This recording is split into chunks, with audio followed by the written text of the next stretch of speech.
Hoy quiero hablarles sobre la oración del Padre Nuestro. Todos ustedes la conocen, la aprendimos de chiquitos y la repetimos muchas veces sin pensar lo que estamos diciendo. Y por eso quería aprovechar para reflexionar con ustedes sobre lo que significa cada palabra. Saben que en un momento los discípulos de Jesús le dicen a Jesús: enséñanos a orar como Juan el Bautista enseñaba a orar a sus discípulos. Y entonces Jesús dice: cuando ustedes oren, háganlo así. Y entonces nos presenta el Padre Nuestro. Es decir, que en realidad no es que es una oración exactamente, sino que es como una escuela de oración, ¿no? Uno háganlo de este modo, no tan exactamente háganlo con estas palabras. Y por eso es una escuela de oración. Conviene en algún momento de nuestra vida, ya que lo conocemos y lo repetimos tantas veces, ponernos a pensar en qué es lo que nos quiso decir Jesús cuando nos enseñó que rezáramos de esta manera. Entonces, bueno, empezar a meditar cada una de las palabras. Por supuesto que esto sería infinito y no podríamos llegar a acabarlo nunca, ¿no? Así que es abrirles una puertita para que después ustedes vayan entrando por esa puertita y vayan pensando qué significa cada una de estas palabras. Pero primero la palabra Padre. Ustedes saben que Jesús nos dice que llamemos a Dios Abba, ¿no? Abba es padre, Abba es papá propiamente, o papito. Es decir, que nos enseña a llamarlo al Padre como Él lo llama, ¿no es cierto? De una manera cotidiana, de una manera doméstica, de una manera confiada, de una manera familiar, lo cual no tomar su santo nombre en vano, ¿no es cierto? Ese nombre de Yahvé que era innombrable y que se prefería decir el Dios de nuestros padres para no poner en nuestra boca ese nombre tan solemne que Dios le había revelado a Abraham. De repente se convierte en un nombre en boca de Jesús, que nos comparte, ¿no es cierto?, esa cercanía particular que él tiene con el Padre, en papito, papá, ¿no es cierto?, la palabra de las más cercanas, ¿no es cierto?, de las primeras que aprendimos, de aquellas más fáciles de decir, de aquellas a las que recurrimos en los momentos de necesidades en nuestra infancia. Y Santa Teresita, vieron que Santa Teresita del Niño Jesús y de la Santa Faz practicaba y proponía el camino de la infancia espiritual. Y ella contaba que cuando se ponía a meditar en el Padre Nuestro, como estamos queriéndolo hacer nosotros ahora, no podía avanzar porque se quedaba maravillada en que nosotros a Dios pudiéramos llamarlo Padre, pudiéramos llamarlo Papá. Y es así, ¿no? Es decir, ya empezar con esa palabra y empezar pensando que nos dirigimos a Dios, nuestro Creador, el que hizo las montañas, el que hizo los océanos, el que sostiene nuestro ser, pero que por otra parte quiere ser llamado Papá y quiere que nosotros recurramos a Él como recurrimos a nuestro papá. Algunas veces es difícil, muchos de nosotros podemos estar heridos en la paternidad porque nos ha faltado el padre y entonces quizás no comprendemos lo hermosa que es esta palabra y lo tranquilizante que es esta palabra, pero vaciémosla de todo el contenido histórico que tiene en nosotros esa palabra para pensarla en sí, ¿no es cierto? No solamente como el origen de nuestro ser, sino también como aquel que nos sostiene, aquel que nos provee, aquel que nos cuida, aquel que nos pone límites, aquel que nos enseña que está bien, que está mal, aquel que trabaja por nosotros, que vela, que está cuidándonos, que quiere nuestro bien, que se ve en nosotros como un padre se ve reflejado en sus hijos, ¿no es cierto? Y quiere que ese reflejo prospere, ¿no es cierto? Y llegue a prosperar más que uno mismo. ¿Vieron cuántos padres quieren como que el hijo haga la carrera que él no pudo hacer o logre las cosas que él no pudo obtener? Bueno, de esa manera Dios nos está pidiendo a nosotros que lo llamemos Padre. Por otra parte, es muy comprometedor llamar a Dios Padre, porque algunas veces nosotros no nos dirigimos en el Padre Nuestro a Dios como nuestro Padre, sino que medio como al contrario, ¿no? Como si fuera nuestro Pichi, que tiene que hacer lo que nosotros le pedimos, o nuestro Papá Noel, al que le escribimos la carta de los regalos de Navidad, o el genio de la lámpara de Aladino, al que le pedimos nuestros 3 deseos, ¿no? Pero en el genio de la lámpara de Aladino, el Padre somos nosotros, que le mandamos lo que tiene que hacer para satisfacer nuestros deseos, ¿no? Es decir, el relacionarnos con un Padre supone que nosotros vamos a hacer su voluntad, que nosotros nos sometemos, que nosotros reconocemos su grandeza, su paternidad, nuestra dependencia a Él. Y por eso conviene empezar esta oración pensando bien claramente qué significa la palabra Padre. Bueno, después pasamos a pensar qué significa el decirle nuestro. Es decir, estamos rezando nosotros, estamos rezando donde dos o más se reúnan en mi nombre, allí estoy yo, ¿no? Iglesia significa asamblea, ¿no? Un conjunto de personas. Nosotros no le decimos Padre mío, y eso es importante que lo tengamos en cuenta, porque algunas veces decimos Padre Nuestro con la palabra, pero interiormente estoy diciéndole a mi Padre que haga lo que yo necesito, que me perdone de mis pecados, que me dé el pan que yo necesito para comer, que no me deje caer a mí en la tentación. Y entonces estoy diciendo todo en tercera persona, en primera persona del plural, perdón, y no en primera persona del singular, ¿no es cierto?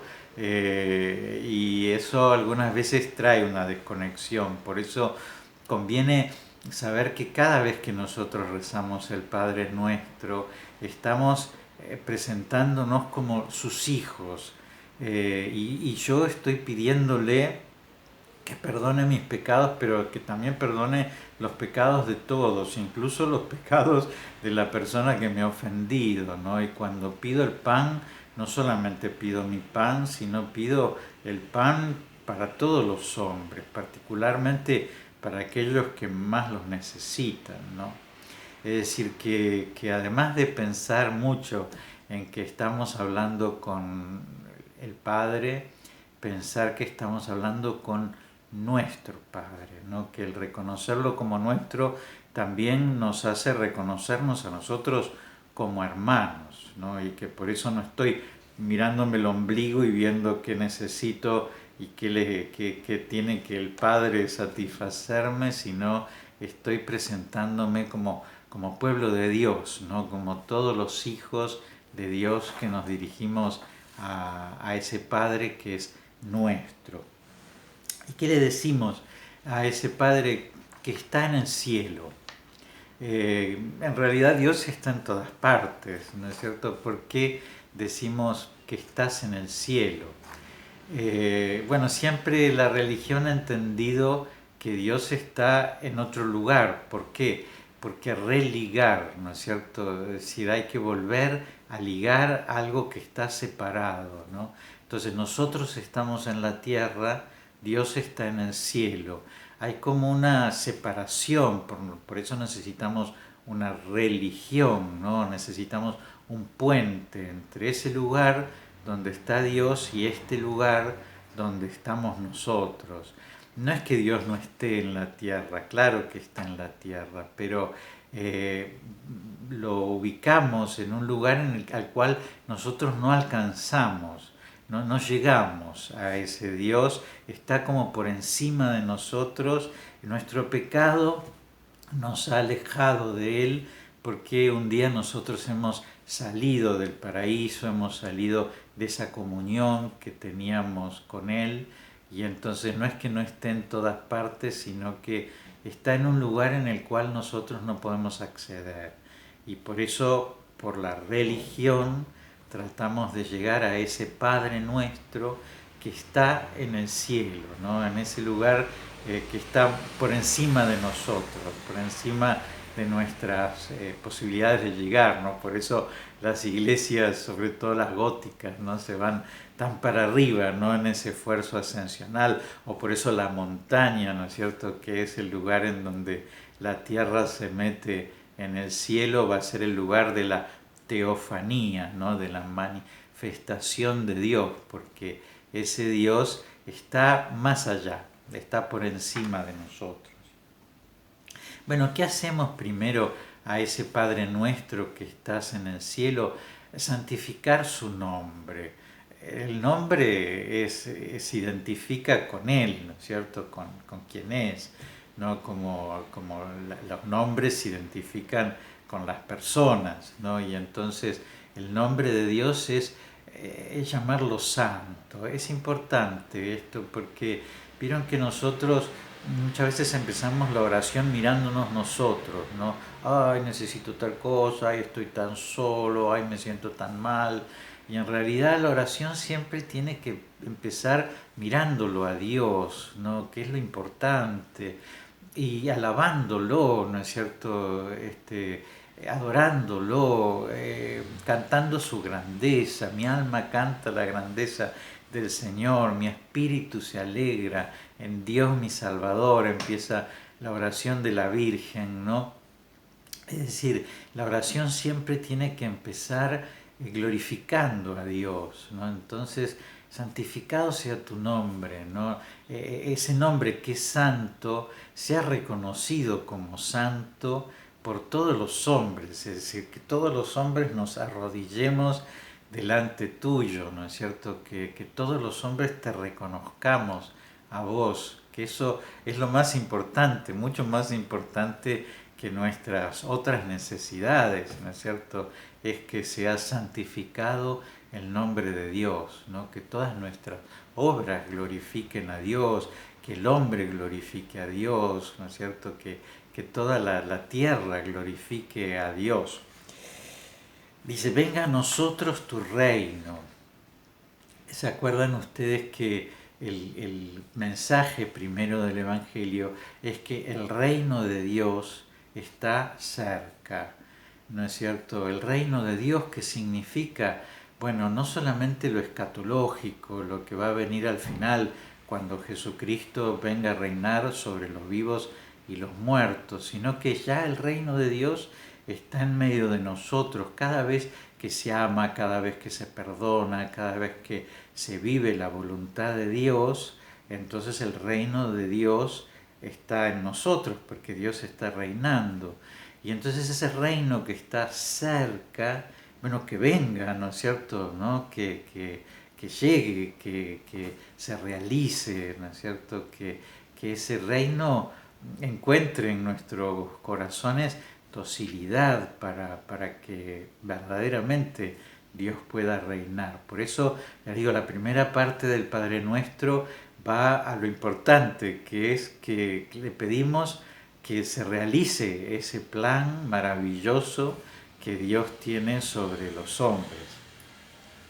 Y entonces, ¿qué le decimos? Hágase tu voluntad. ¿Qué sería el reino de Dios? Eso, ¿no es cierto? Que se haga su voluntad.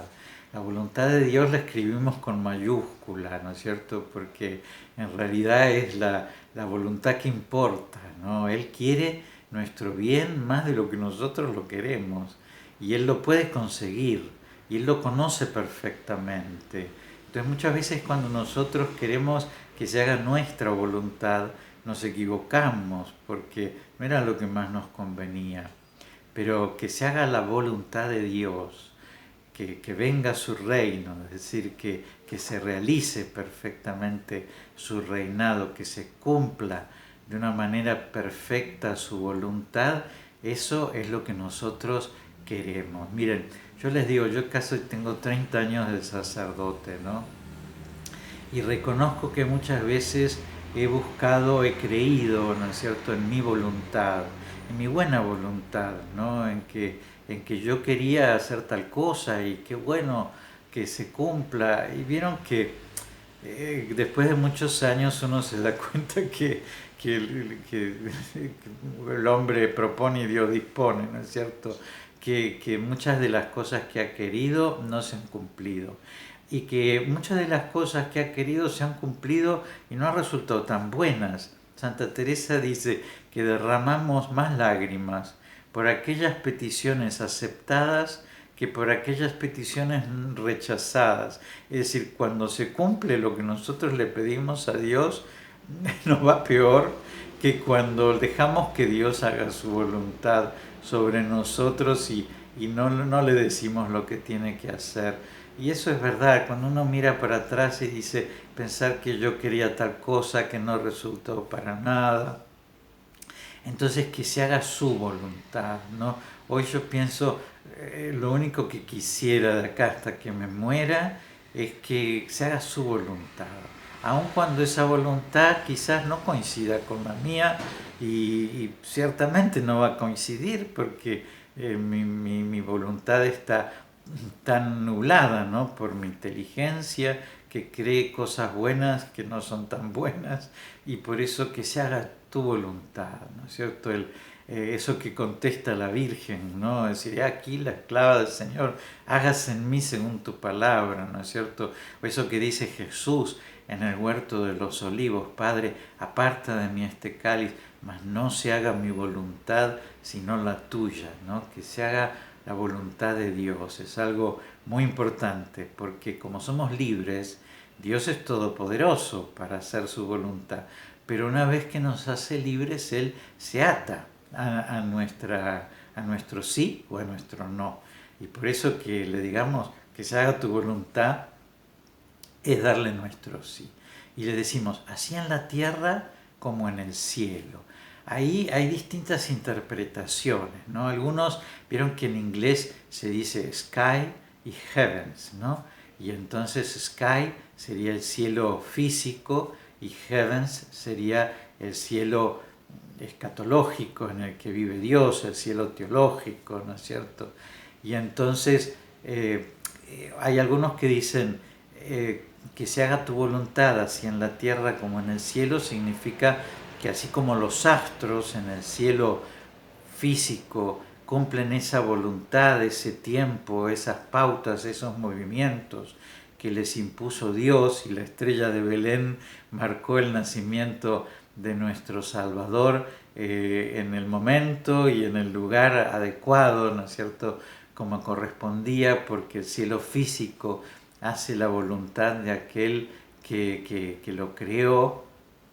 Otros dicen que no, que se refiere al cielo teológico, es decir, así como los ángeles en el cielo, los santos en el cielo hacen la voluntad de Dios perfectamente, porque cuando nosotros tengamos la visión, ¿no es cierto?, y lo veamos a Dios tal cual es, no vamos a poder no conformar nuestra voluntad a la suya, ¿no es cierto? Y entonces no sabemos exactamente a qué se refiere, pero lo que sabemos es que queremos que en la tierra se cumpla de la manera más perfecta esa voluntad, así como se cumple en el cielo. Bueno, y ahí hacemos un giro, ¿no es cierto? Y entonces empezamos a presentarle nuestras necesidades a ese Dios, al que primero alabamos, al que primero bendecimos, del cual lo primero que queremos es que reine y que haga su voluntad de la manera más perfecta. Y entonces le presentamos nuestras necesidades materiales y le decimos, danos hoy nuestro pan de cada día. Y fíjense, pan, es decir, no le pedimos un yate ni un avión, ¿no? Es decir, en el pan significamos lo necesario realmente. y de cada día. No le pedimos el de todo el año o el del quinquenio o el de todo el mes, ¿no? Sino nuestro pan cotidiano, ¿no? Es decir, presentarle nuestras necesidades realmente, porque el pan de cada día es lo que Dios nos da. Cada día le basta con su propio afán. Miren los pájaros del cielo, ellos no siembran ni cosechan, sin embargo, ninguno cae sin que el Padre Celestial lo permite. Es decir, tienen lo necesario cada día, encuentran el alimento cotidiano. Y eso es lo que nosotros le pedimos. Ya les digo, no solamente mi pan, ¿no? Sino nuestro pan. Hay una humanidad que pasa hambre, hay una humanidad que necesita muchas cosas, hay una humanidad que vive en la intemperie, hay una humanidad que conoce la orfandad, la persecución, la soledad, la depresión, ¿no? Tantas cosas, y entonces no estoy pensando solamente en lo que yo necesito, sino que estoy presentándole a Dios nuestras necesidades, ¿no? Todas las necesidades que tenemos los hombres. Pero, ya les digo, pan y cotidiano. Después viene una parte muy comprometedora porque le pedimos que nos perdone. Evidentemente, una de las cosas que nosotros tenemos que hacer siempre a Dios es pedirle perdón, ¿no? Por nuestras ofensas. Y nosotros se lo pedimos. Pero fíjense que primero pedimos perdón por nuestras ofensas, por la de todo el mundo, ¿no es cierto? No solamente por las mías privadamente. Le pedimos perdón por todo, por todos los pecados de todos los hombres, desde Adán y Eva hasta el último. Y ahí viene una parte sorprendente, que es así como nosotros perdonamos a los que nos ofenden. Es decir, que en el Padre Nuestro no hay como nada que Dios nos pida a nosotros, pero fíjense que en esto sí, ¿no es cierto? La única limitación que nosotros estamos pidiendo es, que Dios nos está proponiendo, es que nos va a perdonar en la medida en que nosotros perdonemos. Esto es muy importante porque fíjense que podría habernos enseñado a decir, danos hoy nuestro pan de cada día, así como nosotros alimentamos al hambriento. Pero no nos dice eso.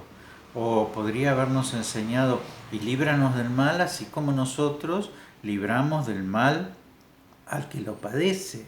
Y no nos dice eso. Es decir, simplemente en el tema del perdón, que es siempre un lugar en donde nosotros podemos, porque algunas veces no podemos otras cosas, no podemos alimentar al hambriento o no podemos librar del mal al que sufre, pero ciertamente siempre nosotros podemos perdonar a nuestros hermanos y eso tenemos que hacerlo.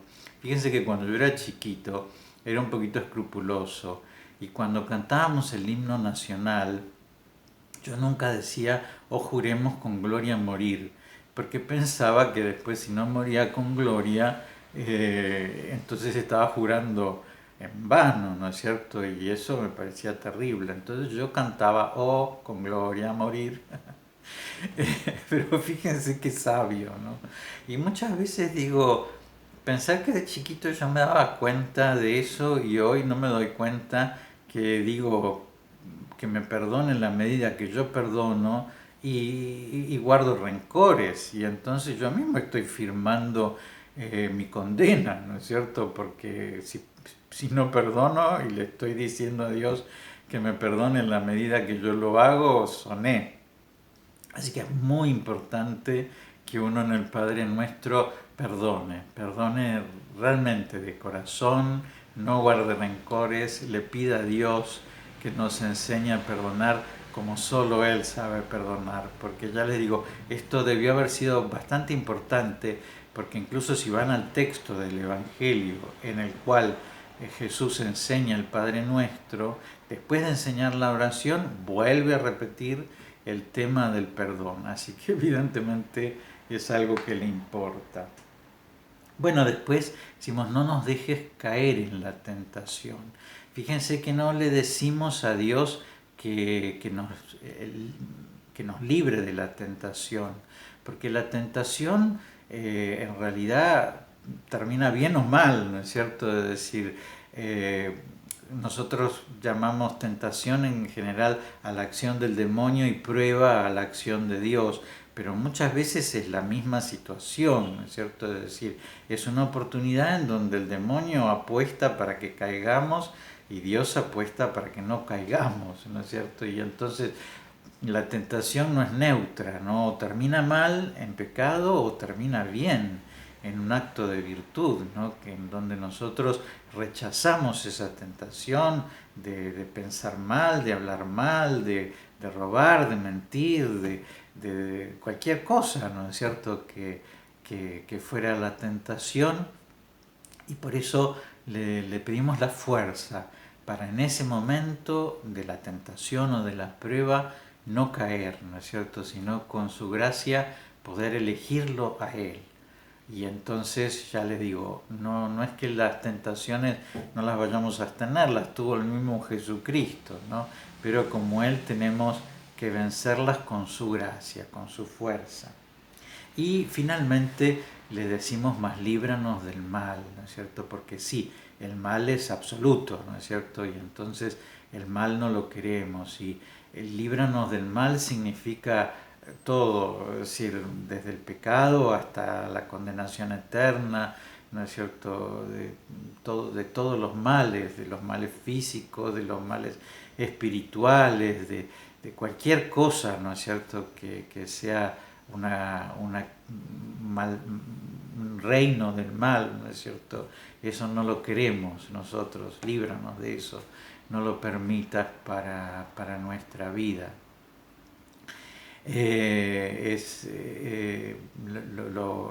Lo que le pedimos a Dios de corazón, ¿no es cierto? De decir que su reino, ¿no es cierto?, el reino del bien reine, ¿no? Y que con el mal nosotros no tengamos nada que ver, ¿no? Es decir, que nos saque del mal, que sobre todo es la ausencia de Él, ¿no es cierto? Y eso no solamente lo pedimos para nosotros, sino para la humanidad, ¿no? Porque algunas veces los males que nosotros enfrentamos son pequeños, ¿no?, comparados con los males que enfrenta toda la humanidad y que nosotros los conocemos. Y en el Padre Nuestro estamos pidiendo por todos, ¿no es cierto?, que se terminen las guerras, que se terminen las injusticias, que se termine la inmoralidad, la droga, los desórdenes, el pecado. Todo eso nosotros les decimos cuando decimos líbranos del mal. Bueno, y después la última palabra, amén, ¿no es cierto?, que significa así sea, y que es como una firma, ¿no?, una ratificación, ¿no?, un sello que ponemos en todo esto que dijimos, lo ratificamos, ¿no? Le decimos a Dios que así sea, que así queremos que se cumpla en nosotros. Así que bueno, espero que les haya servido esta meditación para que cuando recemos el rosario en algún momento detengámonos a pensar en cada una de las palabras, porque podríamos no rezar la oración del Padre Nuestro, sino aprender en esta escuela a cómo tenemos que hablarle al Padre, cómo el Padre está esperando que nosotros nos dirijamos a Él, ¿no? Algunas veces nos es más fácil dirigirnos a Jesús o dirigirnos a la Virgen, pero Jesús nos enseña a dirigirnos al Padre. Bueno, les voy a dar la bendición, que Dios los bendiga y los proteja en el nombre del Padre y del Hijo y del Espíritu Santo. Amén.